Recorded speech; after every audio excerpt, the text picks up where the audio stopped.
اعوذ باللہ من الشیطان الرجیم بسم اللہ الرحمن الرحیم الحمدللہ رب العالمین والصلاة والسلام علی خاتم النبیین۔ قسط نمبر 315 پارٹ 315 قرآن پاک سورہ نمبر 25، 25ویں سورہ الفرقان کی آیات 61 سے لے کر 77 تک 61 to 77 تک کا آسان ترین اردو زبان میں ترجمہ، تفسیر، تشریح، اس کے اوپر رننگ کمنٹری ہوگی تو یہ اس سورہ کی ابھی آج آخری قسط ہے تو پھر اگلی سورہ شروع ہو جائے گی اگلی قسط میں شروع کرتے ہیں تھوڑا سا پچھلی قسط کی جو آخری بات تھی اس میں اللہ تعالیٰ نے فرمایا تھا کہ جب یہ منکرین سے کہا جاتا ہے کہ اللہ ہی ہے، رحمان ہے، تو اس کے آگے سجدہ ریز ہو جاؤ سجدہ کرو، تو کہتے ہیں رحمان کیا ہے، کیونکہ یہ سمجھتے تھے کہ رحمان سے مراد جو یہ اہل کتاب ہیں تو ان کی مذہبی روایات میں یہ لفظ یوز ہوا ہے، تو ایک طرح سے ان کا مطلب یہ تھا کہ شاید ہمیں اہل کتاب کی طرف لے کے جا رہے ہیں، تو وہ کہتے ہیں ہم مطلب کیسے کر سکتے ہیں کہ اہل کتاب کی طرف سجدہ کریں، کہ وہ کہتے ہیں رحمان کیا ہوتا ہے، تو پھر کہتے ہیں کہ کیا ہم اس کو سجدہ کریں جسے تم سجدہ کرنے کے لیے ہمیں کہہ دو کہ آپ جو بھی ہمیں کہہ دیں گے سجدہ کرو تو ہم کر لیں۔ مثال کے طور پہ جیسے ابھی ہم اہل کتاب کا جو وہاں ذکر ہے رحمان کا، اس کو سجدہ کریں، تو اس سلسلے میں ہم نے بات کر دی تھی کہ وہ تو رحمان تو ایک ہی ہے تو اہل کتاب کے جو ہیں وہ بھی جو دین اللہ کا ایک ہی ہے، چاہے وہ یہود میں سے ہو، عیسیٰ علیہ السلام ہو، موسیٰ علیہ السلام ہو، یا محمد صلی اللہ علیہ وسلم ہو، تو وہ تو دین تو ایک ہی ہے، تو اس میں کیا مطلب پرابلم ہے کہ وہاں بھی اللہ ہے یہاں بھی اللہ ہے۔ تو بہرحال انہوں نے کہا کہ ہم کیسے کر سکتے ہیں کہ آپ تو ہمیں ان کی طرف لے کے جا رہے ہیں۔ تو پھر اللہ تعالیٰ نے فرمایا نبی صاحب سے کہ یہ جو اس طرح کی باتیں کرتے ہیں تو یہ جو چیزیں ہیں جو اس طرح کی باتیں ہیں، یہ جو ان کے اندر جو ایک سینے میں نفرت ہے اس کو یہ بڑھا دیتی ہیں، ٹھیک ہے اور بڑھ جاتی ہے۔ یہاں تک ہم بات کر چکے تھے، اب اس سے آگے چلتے ہیں۔ تو آیت نمبر ہم نے آج جو شروع کرنی ہے 61 سے، تو 61 کی تلاوت کرتے ہیں، پھر ترجمہ تفسیر، تو پھر اس کے بعد دیکھتے ہیں کہ کیا پھر تھوڑا سا پچھلے سے کے ساتھ تو ملا دیا ہے، تو تھوڑا دوبارہ اگر ملانا پڑا تو وہ ملاتے ہیں بات کو۔ تو اللہ تعالیٰ فرماتے ہیں بسم اللہ الرحمن الرحیم، تبارک الذی جعل فی السماء بروجا وجعل فیہا سراجا وقمرا منیرا۔ ترجمہ آیت نمبر 61 کی تلاوت کر دی، اب اس کا ترجمہ دیکھتے ہیں۔ تو اب یہاں پہ اللہ تعالیٰ لوگوں کو سمجھانے لگے ہیں کہ تم لوگ کس چیز سے انحراف کر رہے ہو، مطلب کہ تم جس چیز سے انحراف کر رہے ہو وہ غلط ہے۔ مطلب یہ ہے کہ وہ رحمان جو ہے وہ ہر جگہ پہ ایک ہی ہے اس بات میں کے ساتھ ہی آپ ملا سکتے ہیں۔ تو لوگوں کس سے انحراف کر رہے ہو، اصل بات کیا ہے اب یہاں سے شروع کرتے ہیں۔ تبارک الذی جعل فی السماء، کہ بہت بزرگ بہت فیض رساں ہے وہ ذات، یعنی اللہ تعالیٰ، جس نے کیا کیا ترجمہ، جس نے آسمان میں مضبوط قلعے بنائے ہیں۔ بروجن کا ترجمہ قلعے کیا ہے، کچھ لوگوں نے اس کا اور بھی کوئی ترجمہ کیا ہے، لیکن مجھے لگا یہ قلعے والی جو بات ہے یہ صحیح لگی ہے کہ یہ زیادہ اپنا وہ کچھ لوگوں نے برج بنائے۔ قلعے سے مراد ہے کہ وہاں پہ اس طرح کی سمجھیں اسپیشل سینکچریز ہیں، اسپیشل جگہیں بنائی گئی ہیں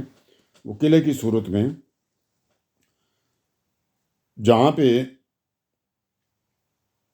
خدا کے ملائکہ اور جو کروبیوں کی جو فوجیں ہیں ان سرحدوں کی حفاظت کے لیے ہمہ وقت وہاں پہ وہ رہتی ہیں اور یہ وہ جگہ جس سے آگے کوئی جن یا انسان کو جانے کی اجازت نہیں ہے۔ تو وہاں پہ یہ جو ہے بروج جو بنائے ہیں یعنی قلعے بنا دیے ہیں کہ وہ علاقے ہیں جہاں پہ وہ رہتے ہیں اللہ کے ملائکہ، ٹھیک ہے تو یہ اس سے مراد یہ ہے بروج سے تو اللہ تعالیٰ فرماتے ہیں بہت بزرگ بہت فیض رساں ہیں وہ ذات، یعنی اللہ تعالیٰ، جس نے آسمان میں مضبوط قلعے بنائے ہیں یہاں پہ اللہ تعالیٰ کے جو فرشتے ہیں وہ وہاں پہ جو اس سے آگے نہیں جا سکتے کیونکہ ان کی وہ حفاظت کر رہے ہیں، اور آگے چلتے ہیں۔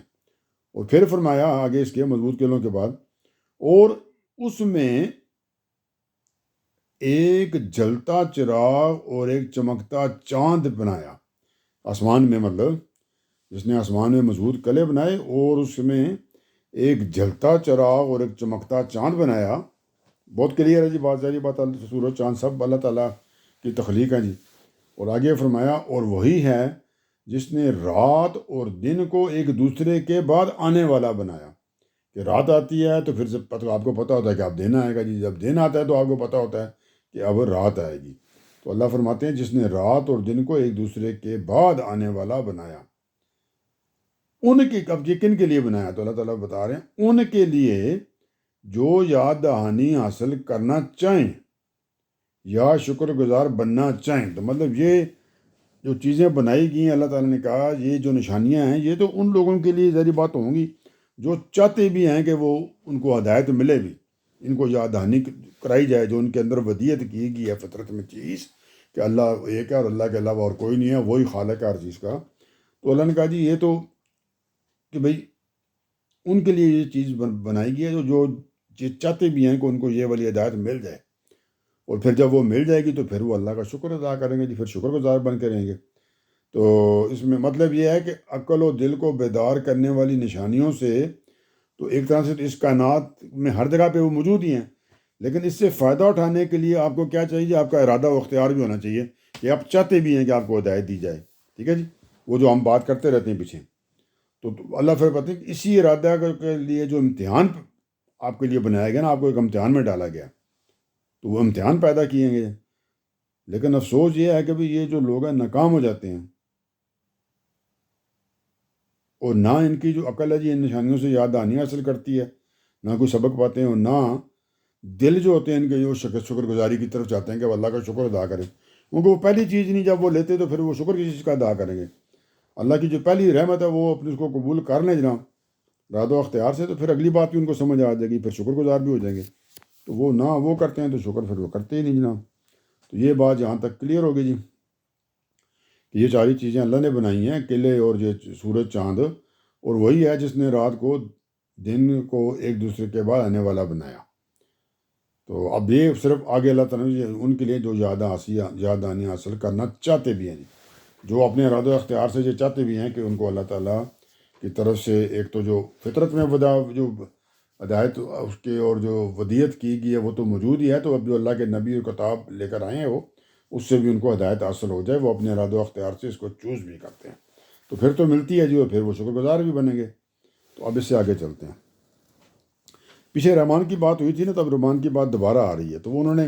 جا کے اہل کتاب سے ملوا دیا. تو اللہ تعالیٰ ان کو سمجھانے لگے ہیں کہ یہ میں رحمان کی بات کر رہا ہوں تو کس رحمان کی بات کر رہا ہوں. تو اللہ تعالیٰ فرماتے ہیں وہی رحمان ہے. کون سا جی؟ ترجمہ و عباد الرحمن و عباد الرحمن الذین. ٹھیک ہے جی، اللہ تعالیٰ فرماتے ہیں کہ وہ والا رحمان کون سا جی؟ ترجمہ اور رحمان کے بندے وہ ہیں جو زمین پر عاجزی سے چلتے ہیں جی. تو یہ وہی والا رحمان ہے کہ جس کے بندے یعنی اللہ تعالیٰ ہے اور جس کے بندے زمین پر عاجزی سے چلتے ہیں جی. یعنی ان کی چال میں مغروروں اور جو تکبر کرنے والے لوگ ہوتے ہیں ان کا اثر نہیں ہوتا ان کی چال میں. نارمل جو طریقہ ہوتا ہے چلنے کا اس سے چلتے ہیں جی. تو اس طرح کی چال جو ہوتی ہے نا جی آدمی کے باطن کے جو اندر ہے نا جی اس کی بھی ترجمانی وہ کرتی ہے. ٹھیک ہے جی، کہ دولت، اقتدار، علم و فن، حسن اور طاقت اور ایسی دوسری چیزیں آدمی کے اندر آپ کو پتہ ہے جی ایک طرح سے غرور پیدا کر دیتی ہیں جی. دولت، اقتدار، علم و فن، حسن بھی ہو، خوبصورتی ہو، طاقت بھی ہو، سب کچھ آپ کر بھی سکتے ہیں، تو آپ کے اندر پھر ذریعہ بات ہے غرور آ جاتا ہے جی. تو پھر کیا ہوتا ہے جی ان میں سے ہر ایک کا گھمنڈ اس کی چال کا ایک جو چلنے کا ایک طریقہ کار ہوتا ہے نا اس کے مطابق ہی پھر ہوتا ہے، وہ نمایاں ہو جاتا ہے جس طریقے سے نا وہ بڑے سٹائل سے چلتا ہے بندہ، اور پھر وہ اس بات کی دلیل بن جاتا ہے. وہ کیسے جی؟ کہ اس کا جو آپ دل ہے نا جی وہ اللہ تعالیٰ کی بندگی کرنے کے شعور سے اب خالی ہو گیا جی، اور اب اس میں نا خدا کی عظمت کا کوئی تصور رہا ہی نہیں جی. پھر جس دل میں بندگی کا شعور اور خدا کی عظمت کا تصور اگر ہو، ٹھیک ہے جی، اور جس دل میں اللہ کی بندگی کا شعور اور خدا کی عظمت کا تصور ہو، وہ انہی لوگوں کے سینے میں دھڑکتا ہے جی جن میں ہر طرح سے وہ ایک انکساری ہوتی ہے، تواضع ہوتی ہے، وہ اپنے اکڑتے اور اس طرح کے کام نہیں کرتے نا، اترانے والے کام نہیں کرتے۔ تو اللہ تعالیٰ نے فرمایا کہ اور رحمان کے بندے وہ ہیں جو زمین پر عاجزی سے چلتے ہیں، ٹھیک ہے جی، یہ عاجزی سے چلنے والے ہیں، یہ ان کے بارے میں سمجھا رہا تھا کہ یہ بندے تو وہی ہو سکتے ہیں کہ ان کی چال میں مغروروں اور متکبروں کی چال نہیں ہوتی، ٹھیک ہے جی، بالکل وہ جو سامنے ہوتا ہے وہی اندر سے بھی ہوتے ہیں، اور فضول کسی چیز کے اوپر وہ غرور بھی نہیں کرتے، ٹھیک ہے جی، اور نہ اپنی چالوں میں کوئی تبدیلی کرتے ہیں۔ آگے چلتے ہیں اس بات سے۔ اب یہ اس طرح کے لوگ ہوتے ہیں، ان کو کیا مسئلہ ہوتا ہے جی، آگے بتاتے ہیں کیا مسئلہ ہوتا ہے۔ اللہ تعالیٰ فرماتے ہیں اور جاہل ان سے الجھنے کی کوشش کریں تو ان کو سلام کر کے الگ ہو جاتے ہیں۔ تو نے کہا یہ جو لوگ ہیں آج انکساری کے ساتھ چپ کر کے اپنا رہنے والے، اللہ کی عبادت کرنے والے اچھے لوگ، رحمان کے بندے جو زمین پر عاجزی سے چلتے ہیں، جس کی تعریفیں ہم نے کر دی ہیں بہت ساری تفصیلات آپ کو، تو یہ کیا کرتے ہیں جی، یہ جاہل سے اور جاہل ان سے الجھنے کی کوشش کریں کہ جاہل لوگ تو بعد نہیں آئیں گے نا، وہ آئیں گے جی ان کے ساتھ خام خواہ کی نا بحث میں ویسے کی، یعنی ان کے ساتھ وہ الجھنے کی کوشش کریں گے، تو کیا کرتے ہیں جی، تو ان کو سلام کر کے الگ ہو جاتے ہیں، تو ان کو کہتے ہیں السلام علیکم جی، بائے بائے، سلام کر السلام علیکم، سلام کیا ہے کہ وہاں سے نکل جاتے ہیں جی۔ مطلب کیا ہے جی، سلام جس طریقے سے خیر مقدم کے لیے ہوتا ہے نا جی، کسی کو ویلکم کرنا ہو، تو اسی طرح کسی سے جان چھڑانے کے لیے بھی یہی ہوتا ہے، کنارہ کشی اختیار کرنے کے لیے یہ ایک نہایت اچھا شائستہ طریقہ ہے، کیونکہ یہ عاجز لوگ ہیں، بڑے شائستہ لوگ ہیں، تو ان کو یہ بڑا بہترین طرح کے سلام کر کے وہاں سے چلے جاتے ہیں کہ بھائی ان کی تو فضول بحثیں ہونی ہے تو ہم ان بحثوں میں نہیں پڑھتے جی، ٹھیک ہے جی۔ اب اس سے آگے چلتے ہیں، تو کیا کرتے ہیں جی، ان سے الجھتے نہیں ہیں، کیونکہ یہ عاجز لوگ ہوتے ہیں، رحمان کے جو فالوور ہوتے ہیں، تو یہ ان کو سلام کر کے وہاں سے نکل جاتے ہیں جی، آگے چلے جاتے ہیں، اگلا کام پہ لگ جاتے ہیں۔ اچھا جی، اب آگے چلتے ہیں۔ اب یہ جو بندے ہوتے ہیں نہ الجھتے ہیں اور بڑے عاجز ہوتے ہیں، یہ اور کیا کرتے ہیں جی، اللہ تعالیٰ فرماتے ہیں، بتاتے ہیں جی ہمیں، جو راتیں اپنے پروردگار کے آگے سجدے اور قیام میں گزارتے ہیں، کہ ہر رات کو عبادت کرتے ہیں جی اللہ تعالیٰ کی، سجدے اور قیام میں گزارتے ہیں۔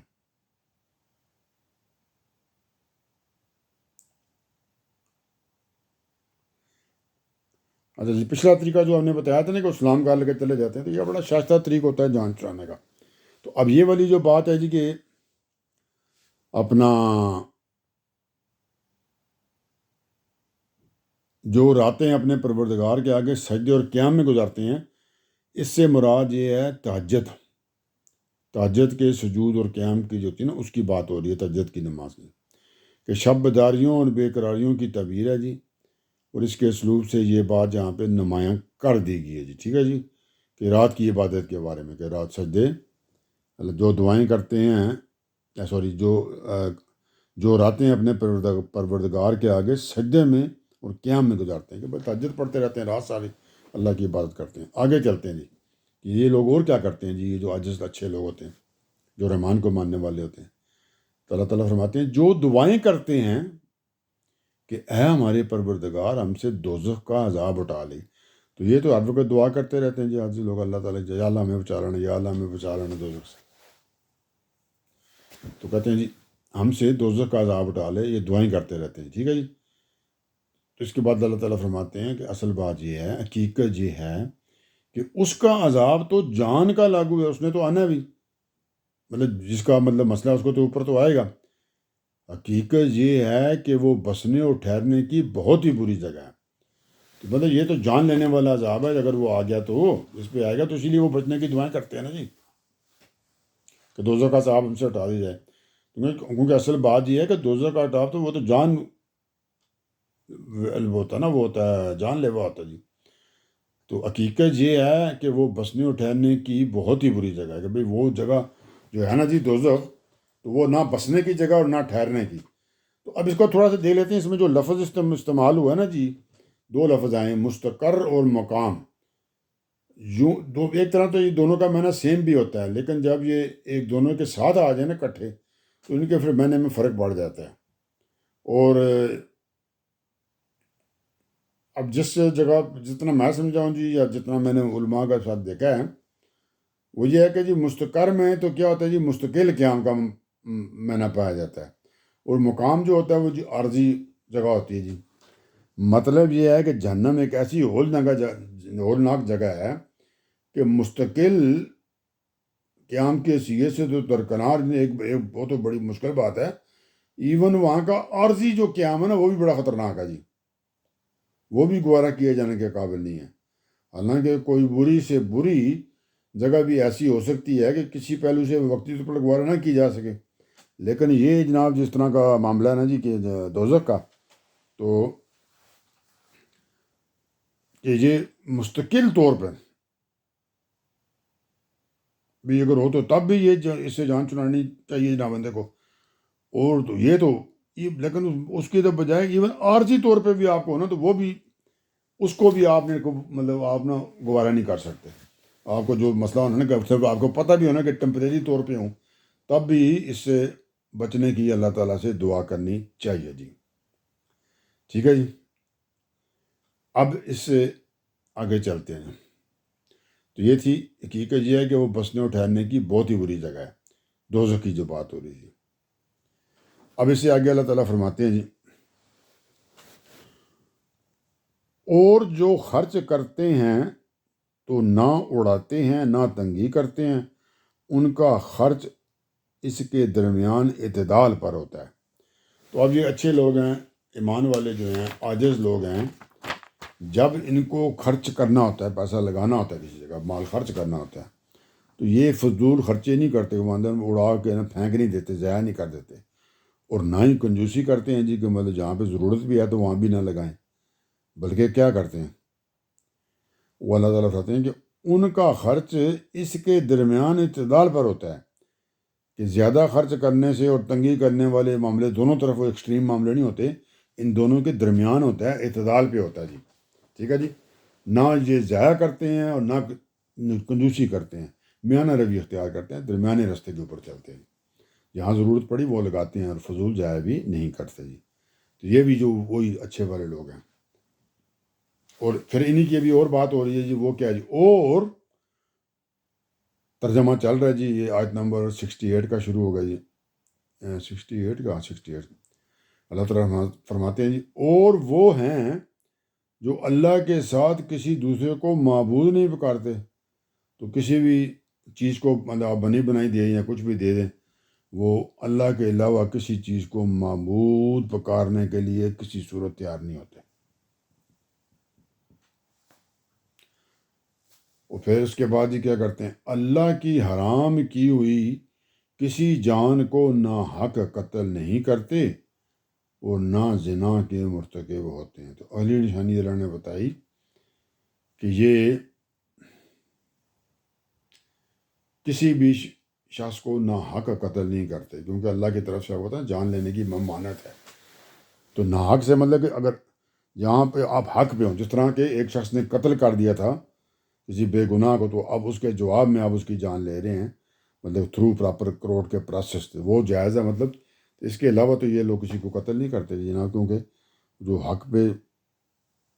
چیز ہے اس کو وہ چھیڑتے نہیں ہیں جی.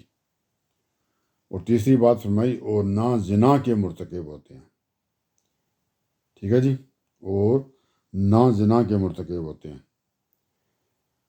خدا کی شریعت میں یہ تینوں سب سے بڑے گناہ ہیں جن سے مومنوں کو ہر حال میں بچنا چاہیے، اس لیے کہ ان کا نتیجہ آگے ہمیشہ جہنم کی صورت میں نکلتا ہے جی. ٹھیک ہے جی. کہ اللہ کے سوا کسی کو نہیں پکارتے، معبود نہیں پکارتے نا، شرک نہیں کرتے، اللہ کی حرام کی ہوئی کسی جان کو نہ قتل نہیں کرتے، کہ آپ حدود اللہ کراس نہیں کرتے نا، کہ کسی کی جان لینا جو ہے حق کے علاوہ. حق کا مطلب ہے وہ کورٹ پروسیس ہے، تو اب آپ وہاں مقرر ہیں تو آپ کو بتایا جائے آپ اس کی جان لے لو، تو کیونکہ وہ عدالتوں سے سارا کچھ منظور ہو چکا ہے جی، تو وہ ڈفرینٹ بات ہے. اور نہ زنا کے مرتکب ہوتے ہیں جی. سمجھ گیا. تو یہ تینوں چیزیں جو ہیں یہ بڑے گناہوں میں سے ہیں جی، اور مومنوں کو ان سے ہر حال میں بچنا چاہیے. تو اللہ تعالیٰ نے کہا جی کہ یہ جو لوگ ہیں اچھے، یہ نہ جو اللہ کے ساتھ کسی دوسرے کو معبود نہیں کرتے، کسی کو نہیں کرتے جی، جو اللہ کی حرام کی ہوئی کسی جان کو نہ قتل نہیں کرتے، اور نہ زنا کے مرتکب ہوتے ہیں. ٹھیک ہے جی. تو اب ان گناہوں کے بارے میں اللہ تعالیٰ کو احکامات فردر بتانے لگے جی. کیا جی وہ اللہ تعالیٰ فرماتے ہیں یہ گناہ، یہ والے جو گناہ بھی گناہ ہیں، جو شخص بھی کرے گا ان کا نتیجہ بھوگے گا جی، اس کو پھر ان کا رزلٹ جو ہے نا جی اس کو پھر ملے گا جی، چاہے آپ شرک کریں، چاہے آپ کسی کی جان لے لینا آگ، یا چاہے آپ جنا کریں، ان کا پھر آپ کا حساب کتاب تو ہونا ہے جی۔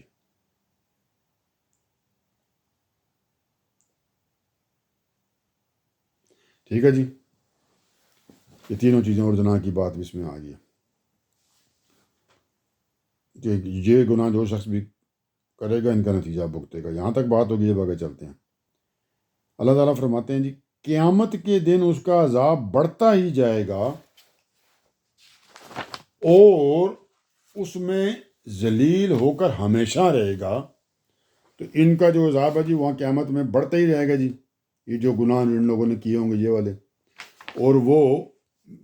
وہاں پہ ہمیشہ ذلیل ہی رہے گا جی۔ ایک صورت حال ہے جی، پر وہ ایک ایگزمپشن ہے یا ایک استثناء حاصل ہے جی، ایک چھوٹ ہے، وہ کیا جی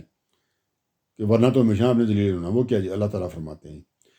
مگر یہ کہ مطلب صرف یہ ایک بات ہے جی کہ اگر ان میں سے آپ کوئی کیا کرے جی، مگر یہ کہ جس نے توبہ کر لی اور ایمان لایا، مطلب اس نے توبہ کر لی، اس نے کہا جی اللہ مجھ سے غلطی ہوگی جناب، اور پھر اچھے عمل کیے، تو اس طرح کے لوگ ہیں جن کی برائیوں کو اللہ بھلائیوں سے بدل دے گا، یعنی برائیاں نامہ اعمال سے محو ہو جائیں گی، ختم ہو جائیں گی، اور ان کی جگہ نیکیاں رکھ دی جائیں گی جی، جو ان کے گناہوں کو ڈھانک لیں گی جی۔ تو مگر یہ ہے کہ جس نے توبہ کر لی اور ایمان لایا اور اچھے عمل کیے، تو پھر اب یہ تینوں کام کرنے گے، توبہ کی، ایمان لائے اور اچھے عمل کیے، جنہیں اپنی اصلاح بھی کی، تو اس طرح کے لوگ ہیں جن کی برائیوں کو اللہ تعالیٰ بھلائیوں سے بدل دے گا،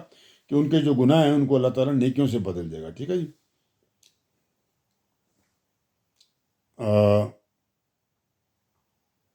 تو یہ کیوں اللہ تعالیٰ بدل دیں گے جی؟ اب یہ آپ سمجھنا چاہیں گے نا کہ بھائی اس میں کیا بات ہے جی۔ اب اس کے اندر پہلی بات تو آ گئی نا،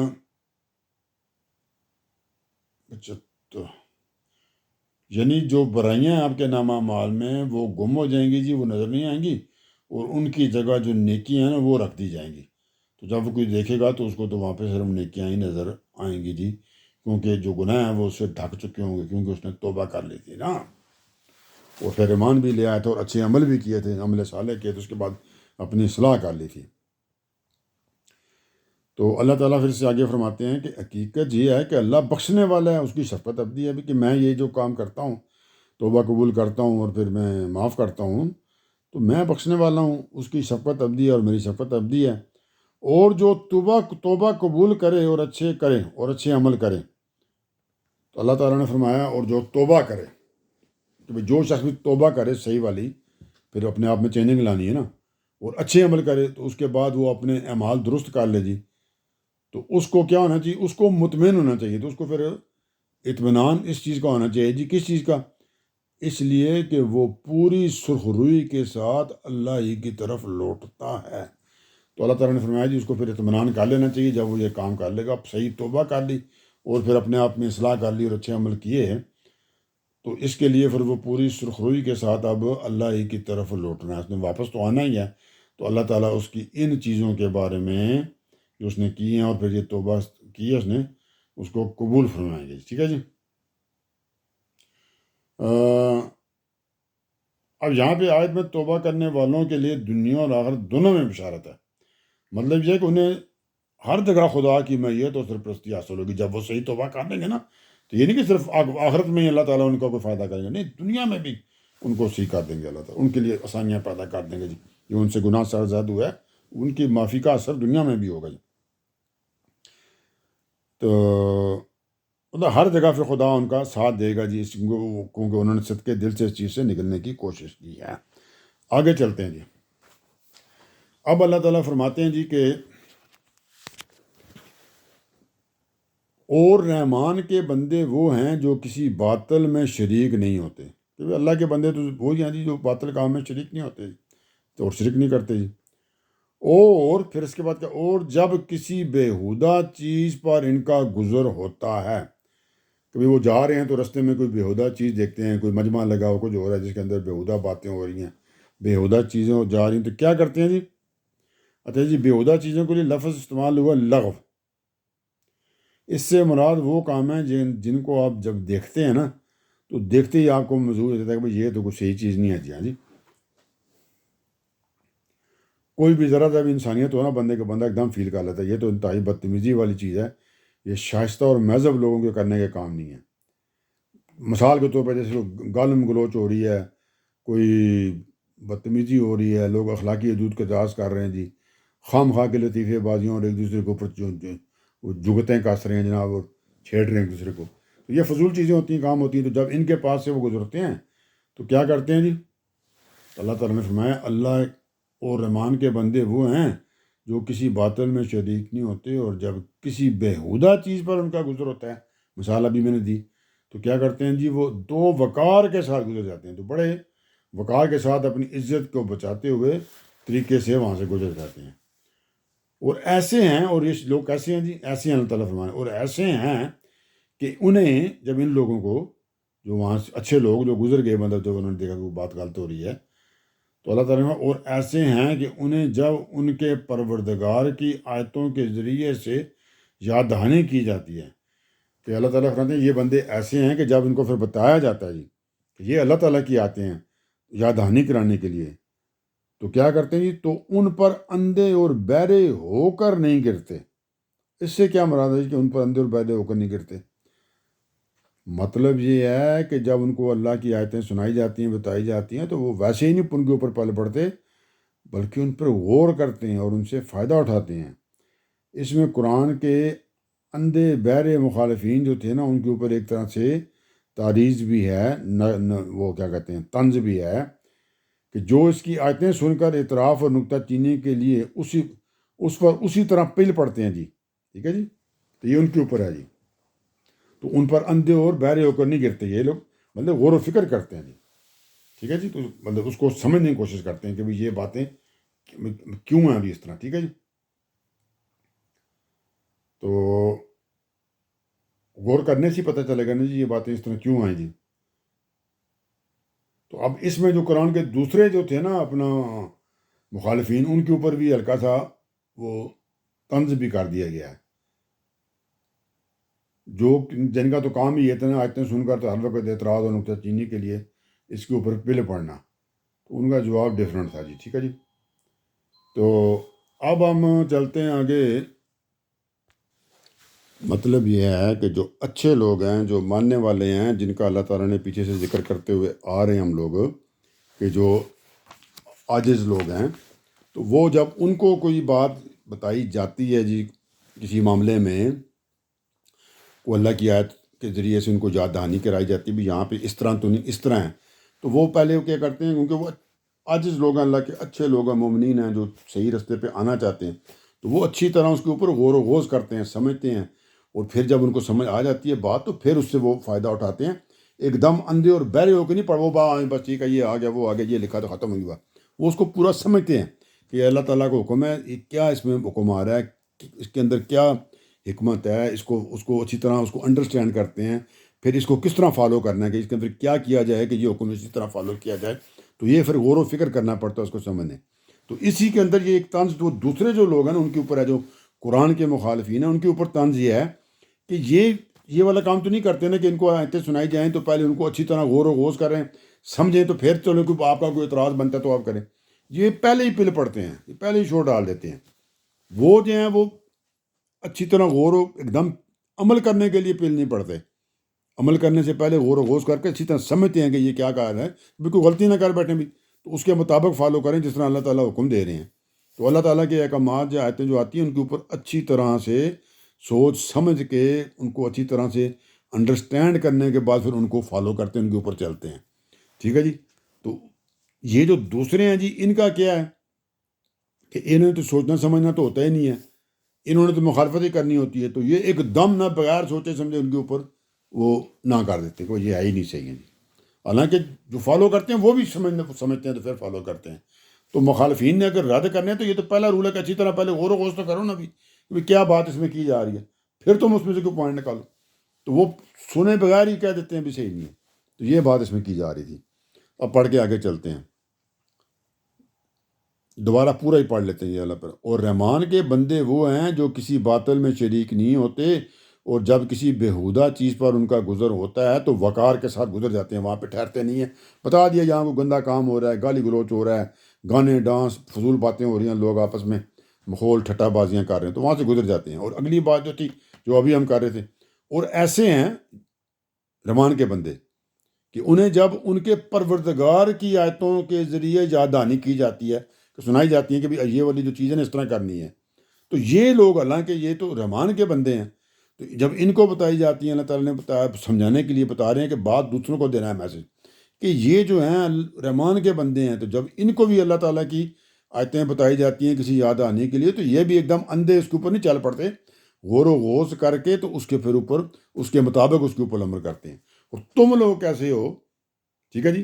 کہ تم لوگ جو ہیں جو عمل کرنے والے ہیں وہ بھی غور و غوص کرتے ہیں. تو تم نے تو اگر ایک طرح سے نہ ماننا ہے, نعوذ باللہ جھٹلانا ہے, تو پہلے اچھی طرح ان کو سمجھ تو لو نا کہ حکم کیا آ رہا ہے. حکم شاید یہی, اور اگر ہو سکتا ہے کہ اس میں کوئی وہ بات آ رہی ہو جو آپ چاہتے ہیں, تو وہاں اچھا یار پہلے دیکھو تو صحیح یہاں پہ کیا کہہ رہے ہیں, تو پھر غور و غوص کریں ہاں بھی یہ بات کوئی بنتی ہے کہ نہیں بنتی. ہاں جی, تو پھر آپ نے کوئی اعتراض کرنا چاہیے نا, آپ پہلے ہی ٹھک اعتراض کر دیتے ہیں. یہ والی بات یہاں پہ کی جا رہی ہے. آگے چلتے ہیں. اس کے بعد اللہ تعالیٰ فرماتے ہیں, یہی جو رحمان کے بندے ہیں, اور جو کہتے ہیں کہ اے ہمارے پروردگار ہمیں ہماری بیویوں اور ہماری اولاد کی طرف سے آنکھوں کی ٹھنڈک عطا فرما, اور ہمارے ان اہل و عیال میں ہم کو پرہیزگاروں کا امام بنا دی. اب یہ دونوں باتیں لے دیتے ہیں کہ پہلی وہ کہتے ہیں جی ہماری بیویوں اور ہماری اولاد کی طرف سے آنکھوں کی ٹھنڈک عطا فرما. یہ کیا مراد ہے؟ یعنی یہ اپنی عاقبت کے ساتھ ساتھ, مطلب آخرت کے ساتھ ساتھ انہیں اپنے اہل و عیال کی آخرت کا بھی فکر ہوتی ہے جی. اور وہ چاہتے ہیں کہ ان کے اعمال و اخلاق بھی خدا کی پسند کے مطابق ہوں. تو پھر کیا ہوگا جی, وہ چاہتے ہیں کہ ان کے پیارے جو کہ دنیا میں ہیں وہ کہیں دوزخ کا ایندھن نہ بن جائیں, بلکہ اچھے کام کر کے جنت میں بھی وہیں ان کے ساتھ ہوں, تو وہاں بھی ان کے آنکھوں کا ٹھنڈک ہی رہیں گے جی. ٹھیک ہے, کہ وہ اپنے چاہتے نہیں کہ ان کے جو پیارے ہیں اہل و عیال ہیں وہ کوئی ایسے کام نہ کریں کہ دوزخ کے ایندھن بن جائیں, بلکہ ان کے جو اچھے عملوں سے ان کی آنکھیں ہر وقت ٹھنڈی رہتی ہیں. تو وہ خوش ہوتے ہیں جب وہ دیکھتے ہیں اپنی اولاد کو, اپنی بیویوں کو اچھے کام کر رہی ہیں, تو انہیں خوشی ہوتی ہے کہ بھئی اس چیز سے بھی ٹھنڈک ملتی ہے کہ یہ دوزخ میں تو نہیں جائیں گے نا جی. ٹھیک ہے جی. اور پھر اگلی بات تھی کہ اللہ تو کہتے ہیں ہم کو پرہیزگاروں کا امام بنا دے, اور ہم کو پرہیزگاروں کا امام بنا دے, کہ ان اہل و عیال میں سے ہم کو ہمارے پرہیزگاروں کا امام بنا دے. تو یہ اس سے کیا مراد ہے جی؟ مطلب یہ ہے کہ جس کنبے کے وہ سربراہ ہیں جن کو آنکھوں کو ٹھنڈک حاصل ہوتی ہے اپنی بیویوں اولادوں کو دیکھ کے, یہ ان کی بات ہو رہی ہے. تو مطلب یہ ہے کہ جس کنبے کے وہ سربراہ ہیں وہ پرہیزگاروں اور خدا سے ڈرنے والوں کا کنبہ بن جائے. تو ہم سے مطلب یہ نہیں کہ وہ جو سربراہ ہے وہ امام بنا دیا جائے, کہ مطلب ہماری پوری فیملی کو, ہمارے پورے لوگوں کو, ہمارے سارے اہل و عیال کو یہ والا رتبہ عطا فرما دیں کہ وہ خدا سے ڈرنے والوں کا کنبہ بن جائے, نہ کہ خدا سے پھرے ہوئے لوگوں کا کنبہ بن جائے. ٹھیک ہے جی. وہ چاہتے ہیں خدا سے ڈرنے والوں کا ان کا جو پورا کنبہ ہے, مطلب ان کی جو سارے بیویاں اور اولادیں ہیں وہ ساری اللہ سے ڈرنے والی ہوں. مطلب اپنے لیے وہ اچھی چیز چاہتے ہیں, تو اپنے جو ساتھ ہیں ان کے لیے بھی وہ چاہتے ہیں کہ وہ بھی اچھے کام کر کے تو جنت میں جائیں, نہ کہ برے کام کر کے دوزخ میں جائیں. اور ان کو خوشی ہوتی ہے جب وہ ان کے سامنے اچھے عمل کرتے ہیں, کہ انہیں پتہ ہے کہ اب یہ ادھر نہیں جائیں گے, یہ ہمارے ساتھ ہی ہوں گے جی. ٹھیک ہے جی. اب آگے چلتے ہیں. تو اب یہ سارا چیزیں وہ اچھی والی کر رہے ہیں نا, جن کا پورا میں لسٹ گنوا رہا ہوں ہیں, اچھے کام کرتے ہیں جی, اور وہ بندے ہیں جی, اور آیتوں کے اوپر کس طرح وہ کرتے ہیں جی, مطلب ہر طریقے سے جو کچھ جو بہتر ہوتا ہے وہ کرتے ہیں, اور غلط اور پہلے جو نہ کرنے والے تھے وہ بھی نہیں کرتے جی. تو نہ وہ کسی اور کو پکارتے ہیں جی, نہ وہ جان لیتے ہیں, اور نہ یہ کرتے ہیں, جو غلط کاموں سے رکے رہتے ہیں اور اچھے کام کرتے ہیں. دونوں کی لسٹیں ہم نے کر دی تھی. تو اب ان کا کیا ہونا جی؟ یہ تو وہ بہت اچھے بندے ہیں نا جی، کہ کوئی غلط کام بھی نہیں کرتے اور سارے اچھے کام کرتے ہیں جی، تو اب ان کو کیا ہوگا جی؟ دیکھتے ہیں کہ اللہ تعالیٰ ان کے ساتھ کیا سلوک کریں گے۔ اللہ تعالیٰ فرماتے ہیں جی یہی ہیں، یہی ایمان والے ہیں جو غلط گناہ نہیں کرتے اور بس اچھے عمل کرتے ہیں۔ ترجمہ، یہی ہیں جن کو ان کی ثابت قدمی کے سلسلے میں بحیثیت کے بالا خانے ملیں گے۔ تو اب بالکل جی، مطلب اس کا اور کوئی رزلٹ نکل ہی نہیں سکتا جی۔ جن چیزوں سے اللہ تعالیٰ نے روکا ہے ان سے روکتے ہیں، جن چیزوں کو اللہ تعالیٰ نے حکم دیا کرو وہ کرتے ہیں جی، اور پھر دوسروں کے لیے بھی، جو اپنے کنبوں کے لیے بھی اور لوگوں کے لیے بھی اچھی چیز ہی چاہتے ہیں کہ وہ بھی غلط کام نہ کریں، تو ان کو بھی سمجھاتے رہتے ہیں، بتاتے رہتے ہیں۔ تو اتنے اچھے لوگ ہیں تو پھر اللہ تعالیٰ ان کو کیا دیں گے جی؟ اللہ تعالیٰ فرماتے ہیں یہی ہیں جن کو ان کی ثابت قدمی، کہ وہ ثابت قدم رہے نا، کہ صلے میں بحیثیت کے بالا خانے ملیں گے۔ اس لیے کہ دنیا میں حق کی خاطر انہوں نے اپنے آپ کو بے شک نیچا کرنا پڑا، وہ بھی کر لیا، اور بالکل وہ عاجزی کے ساتھ رہے، زندگی گزار دی۔ یہ مسیح علیہ السلام نے فرمایا تھا جی، مبارک ہیں وہ جو دل کے غریب ہیں، مبارک ہیں وہ جو دل کے غریب ہیں، آسمان کی بادشاہی میں وہی داخل ہوں گے۔ یہ ان کے الفاظ ہیں مسیح علیہ السلام نے جو فرمائے تھے، یہ بائبل میں کہیں لکھا ہوا ہے، ٹھیک ہے جی۔ تو یہی بات انہوں نے کہی تھی کہ اس سے تو مطلب وہ عاجزی سے زندگی گزارتے ہیں۔ مبارک ہیں وہ جو دل کے غریب ہیں، یہ دل کے غریب ہیں۔ دل کے غریب ہونے کے لیے ضروری نہیں کہ آپ کے پاس پیسہ بھی نہ ہو، مطلب آپ کے پاس ٹھیک ٹھاک پیسہ بھی ہو سکتا ہے لیکن دل کے آپ غریب ہوتے ہیں۔ عاجز لوگ جو ہوتے ہیں، اچھے لوگ، وہ کیوں جی؟ وہ اس کو بتا دیا کہ آسمان کی بادشاہی میں وہی داخل ہوں گے، کہ وہاں پہ اللہ تعالیٰ نے جو اپنا ایک نظام بنایا جنت، اس میں تو یہی لوگ جائیں گے نا جی۔ تو یہاں قرآن پاک میں بالکل سیم مضمون ہے جی، یہی ہیں جن کو ان کی ثابت قدمی کے سلسلے میں بحیثیت کے بالا خانے ملیں گے، اور آگے چلتے ہیں جی، اور کیا ملے گا جی؟ اور وہاں آداب و تسلیمات کے ساتھ ان کا استقبال کیا جائے گا۔ ویلکم، مبارک ہو جی، آ جاؤ جی، کیا بات ہے جناب، جی آیا نو، ہاں جی۔ جب وہ جائیں گے وہاں پہ جناب، ان کا وہاں پہ آداب و تسلیمات کے ساتھ استقبال کیا جائے گا، اور وہ پھر وہاں پہ جو بالا خانے ہیں جی بحیثیت میں کب تک رہیں گے جی؟ اللہ تعالیٰ سے فرماتے ہیں جی وہ ان میں، یہ بھی اس کے استقبال کے بعد والی بات ہے، ترجمہ، وہ ان میں ہمیشہ رہیں گے، کہ فارایور کے لیے وہاں پہ رہیں گے۔ بسنے اور ٹھہرنے کی کیا ہی اچھی جگہ ہے بھی۔ تو اب یہ وہی والی پیچھے جو بات ہوئی تھی نا کہ وہ بری جگہ ہے، جہنم کے بارے میں بھی یہی بات ہوئی تھی نا۔ کیا بات ہوئی تھی جی؟ وہی بتا دیتا ہوں میں آپ کو۔ جب دوزخ والوں کو بتایا تھا کہ حقیقت یہ ہے کہ وہ بسنے اور ٹھہرنے کی بہت بری جگہ ہے، کہ جب جو غلط کام کریں گے تو ان کے اوپر تو یہ اللہ کا عذاب آئے گا، اور جو دوزخ ہے اللہ تعالیٰ نے فرمایا وہ بسنے اور ٹھہرنے کی بہت ہی بری جگہ ہے۔ یہ پیچھے ہم بات کر کے آ چکے ہیں جی۔ تو اب اللہ تعالیٰ نے فرمایا کیونکہ یہ تو جنت میں کے بالا خانوں میں رہیں گے، تو یہ جو جگہ ہے اس کے بارے میں اللہ تعالیٰ فرما رہے ہیں، ایک تو جب وہ جہاں پہ جائیں گے وہاں جگہ ان کو الاٹمنٹ ہوگی جی، یہاں آپ کی جگہ جی، بحیثیت کے بالا خانے۔ پھر وہاں پہ جائیں گے تو بہت بڑا وہاں ویلکم ہونا جی، ادھر جناب آگے بندے ہی بندے، وہ فرشتے ہی فرشتے کھڑے ہوں گے جو آپ کو وہاں ویلکم ہوں گے، سلام سلام سلام جی، ادھر آئیں جی، ادھر آئیں جی، ہمارے ساتھ چلیں جی، ہم آپ کی خدمت کے لیے ادھر ہیں۔ آداب و تسلیمات کے ساتھ ان کا استقبال کیا جائے گا۔ اس کے یہی معنی ہے نا، ہاتھوں ہاتھ آپ کو لیا جائے گا، کوئی کام آپ نے نہیں کرنا، وہ سارا، وہ جس طرح ایک کلاس میں سفر کرتے ہیں نا جہاز میں، تو وہ سارا کچھ وہی کرتے ہیں، آپ کچھ بھی نہیں، آپ چپ کر کے بس کھڑے رہیں جی۔ تو یہ تو دنیا میں بات ہے، تو وہاں پہ تو ایک کلاس سے بہت بات آگے نکل جائے گی۔ تو وہاں آداب و تسلیمات کے ساتھ ان کا استقبال کیا جائے گا۔ وہاں یہ نہیں کہ آپ کو بہت بڑی جگہ دے دی جائے تو اب وہاں سامان اپنا آپ کہیں گے ہاں سیٹ کرنا ہے میں نے، وہ سارا سیٹ بھی آپ وہ کر کے دیں گے، پھر آپ کہیں گے صحیح نہیں ہو دوبارہ کرو، پھر وہ دوبارہ کر دیں گے، پھر آپ کہیں گے نہیں ابھی مجھے صحیح نہیں، دوبارہ کرو، پھر دوبارہ کر دیں گے، لگے رہیں آپ ادھر اسی کام میں، ٹھیک ہے جی۔ تو جتنی دفعہ کہیں گے وہ کریں گے، آپ نے کچھ نہیں کرنا۔ تو آداب و تسلیمات کے ساتھ ان کا استقبال کیا جائے گا، اور پھر وہاں پہ جب ان جگہوں پہ جی وہ ان میں ہمیشہ رہیں گے۔ اور پھر وہ والی بات آ گئی جو پیچھے بھی آئی تھی کہ وہ تو بری جگہ ہے، لیکن یہ والی جگہ بسنے اور ٹھہرنے کی کیا ہی اچھی جگہ ہے، ٹھیک ہے جی۔ تو یہ اب اسی کے مقابلے میں یہاں پہ الفاظ آ گئے کہ یہ تو بہترین جگہ ہے نا جی، جنت۔ آگے چلتے ہیں اب، اللہ تعالیٰ فرماتے ہیں پیغمبر سے، نبی پاک سے، اے پیغمبر ان سے کہہ دو کہ اگر یہ پیش نظر نہ ہوتا کہ تمہیں اس مقام کی دعوت دی جائے تو میرے پروردگار کو تمہاری کیا پرواہ ہے۔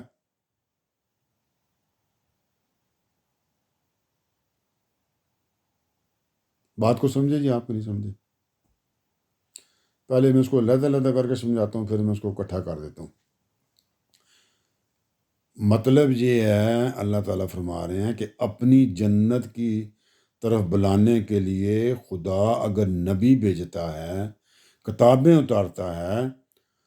تو صرف اور صرف تمہارے ہی فائدے کے لیے تو اتارتا ہے،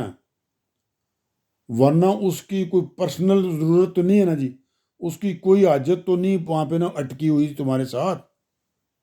اس کو کوئی فائدہ، اللہ نے کیا فائدہ اٹھانا ہے اس سے بھی کہ وہ اس کے لیے یہ تمام کر رہا ہے؟ وہ تو صرف آپ کے لیے کر رہا ہے نا، آپ کے لیے اللہ تعالیٰ سارا کچھ کر رہے ہیں۔ تو اللہ تعالیٰ نے فرمایا کہ اے پیغمبر ان سے کہہ دو، اور یہ جھٹلا رہے ہیں جو نہیں مان رہے، کہ بھئی اللہ تعالیٰ کو کیا پڑی ہے جناب، کہ اتنا ساری جو ارینجمنٹس کر رہا ہے اللہ تعالیٰ جی کر رہے ہیں آپ کے لیے۔ ان سے کہہ دو اے پیغمبر کہ اگر یہ پیش نظر نہ ہوتا کہ تمہیں اس مقام کی دعوت دی جائے، کہ میں چاہتا ہوں کہ تم ادھر آ جاؤ، میں تمہیں دعوت دے رہا ہوں جنت میں آ جاؤ، تو اگر یہ والی بات نہ ہوتی تو اللہ تعالیٰ کہہ رہے ہیں مجھے کیا ضرورت تھی کہ میں اتنے لمبے چوڑے انتظامات کرتا، کہ پہلے تمہاری فطرت میں بھی ودیت کرتا کہ میں ہوں، اکیلا ہوں اور کوئی نہیں ہے، پھر میں اپنے رسول بھی بھیجتا، اپنی کتابیں بھی بھیجتا تمہیں یاد دہانی کے لیے، تمہیں سمجھانے کے لیے۔ تو یہ صرف اور صرف میں تمہارے فائدے کے لیے کر رہا ہوں نا، مجھے کیا ضرورت ہے ان چیزوں کی؟ اللہ تو آپ کو پتہ نا پاک ہے ان چیزوں سے، بے نیاز ہے اللہ ہر چیز سے۔ سمجھ گئے جی بات میں حالے؟ تو کہتے ہیں ان کو یہ چیز سمجھائیں کہ ذرا سوچو عقل کے اندھو کہ بھی اللہ کو اس میں کیا فائدہ ہے؟ اللہ تو تمہارے فائدے کے لیے یہ کر رہے ہیں لیکن سارا کچھ۔ ٹھیک ہے جی، بات کلیئر ہوگی؟ تو اب اگلی بات سن لیں پھر۔ تو اب اللہ تعالیٰ کہتے ہیں تو تم نے نہیں عقل نہیں استعمال کی نا کہ سمجھ آتے اس بات کو کہ میں سارا یہ انتظام کیوں کر رہا ہوں۔ تو سنو پھر، تم نے جھٹلا دیا ہے تو اب تم نے نہیں مانی نا، جو فطرت میں ودیت تھی وہ بھی نہیں مانی، پیغمبر بھیجے ان کی بھی نہیں سنی، کتابوں میں جو میری تھا اس میں اس کو بھی تم اس کی طرف بھی نہیں آئے، وہ جو لے کر آئے تھے نبی۔ تو تم نے جھٹلا دیا ہے، تو پھر کیا کرو جی؟ تو جس کی وعید تمہیں سنائی گئی ہے، جس کا تمہیں بتایا گیا تھا نا، خبردار کر دیا گیا تھا، وارننگ دے دی گئی تھی، تنبیہ کر دی گئی تھی، وہ چیز اب عنقریب ہو کے رہے گی کہ جان چھڑانی مشکل ہو جائے گی، کہ اب وہ تو ہونا ہی ہونا ہے۔ ٹھیک ہے نا، تم نے جھٹلا دیا، اب تم دھتکار دیے گئے، اب تمہاری پکڑ ہونی ہے، تو وہ چیز اب عنقریب ہو کے رہے گی، وہ اللہ کی مرضی کے، وہ ایک تو وہ مانگتے بھی تھے نا، تو اللہ کہا میں اپنی مرضی سے جب کروں گا کروں گا، تو اللہ کہا وہ ہونی تو ہے، ٹائم میں نہیں بتاتا، عنقریب ہو جائے گی بار، تو ہو کے تو رہنی ہے۔ تو جب وہ ہو جائے گی تو پھر کیا ہوگا جی؟ جان چھڑانی مشکل ہو جائے گی، پھر جان تو نہیں چھڑتی نا، مشکل سے یہاں پہ مراد ہے کہ پھر جان نہیں چھڑا سکو گے، مشکل یعنی کہ تھوڑی مشکل کے بعد پھر چھڑا لو گے بھائی ہاتھ پاؤں، نہیں، مشکل ہو جائے گی کہ کچھ نہیں ہو سکتا پھر۔ یہ اس عذاب کی طرف اشارہ ہے جو رسولوں کے مکذبین پر اس دنیا میں بھی آتا ہے، یہ دنیا والے کی طرف اشارہ لگا رہے ہیں، آخرت والا تو پھر آنا ہی آنا، وہ بات کی باتیں ہیں کہ تمہیں یہاں بھی جان چھڑانی مشکل ہو جائے گی، تو اب انتظار کرو، تم نے جھٹلا دیا نا، تو کیونکہ اللہ کے رسول کو جھٹلایا، اور اللہ کے رسول کے معاملے میں اللہ کی سنت ہے جی کہ اس دنیا میں بھی آپ کو سیدھا کیا جائے گا، تو اللہ نے کہا جی کیونکہ اب تمہیں اس چیز کا ہم نے وعید سنا دی تھی جناب، ٹھیک ہے جی، بتا دیا تھا تمہیں، وارننگ دے دی تھی، خبردار کر دیا تھا، انذار کر دیا تھا، تو اب وہ چیز تو ہونی ہے کیونکہ میں نے کہا تھا ہوگی، اللہ کا وعدہ ہے، تو انشاءاللہ اب ہو کے تو رہنی ہے، قریب ہی ہے، بہت جلد ہو جائے گی، اور جب ہو جائے گی تو تم پھر بچ نہیں سکتے۔ تو اس کے اوپر جناب یہ بات ہماری ختم ہوئی، تو یہ والی قسط اب اختتام کو پہنچی، اور یہ سورہ الفرقان بھی اختتام کو پہنچی، تو اگلی سورہ الشعراء ہوگی جناب، تو وہ پھر اگلی قسط شروع کریں گے، تو اس وقت تک کے لیے جناب اللہ حافظ۔